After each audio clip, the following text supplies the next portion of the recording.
ఎప్పటి నుంచే శ్రేణులు సిద్ధం కావాలి. అదరగొట్టిన వర్చువల్ మహానాడు ముగింపు సభలో చంద్రబాబు గొడ్డలి పార్టీకి అధికారంగా రాకపోయినా అహంకారం తగ్గలేదని విజయం. రాజకీయ పార్టీలన్నింటికి అనుబంధ విభాగాలు ఉంటాయి, కానీ గొడ్డలి పార్టీ అనుబంధ విభాగాలు ఏంటి తెలుసా?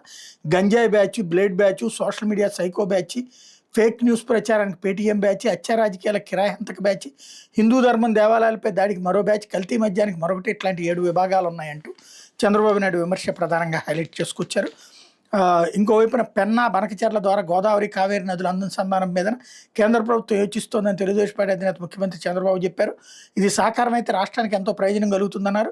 సీఎం అంటే కామన్ మ్యాన్, సాధారణ ప్రజలకు ఎంత అందుబాటులో ఉంటే పేదలకు అంత న్యాయం జరుగుతుందని పేర్కొన్నారు.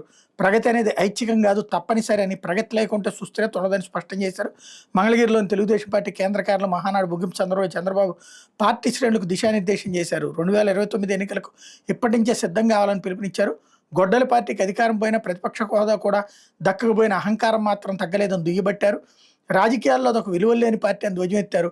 గొడ్డలి party never again, NDA again and again అంటూ కార్యకర్తలతో నినాదాలు చేయించారు. చంద్రబాబు ప్రసంగంలో ముఖ్య అంశాలు ఇవి అన్నటువంటిది హైలైట్ చేసుకోవచ్చు. కుర్చీ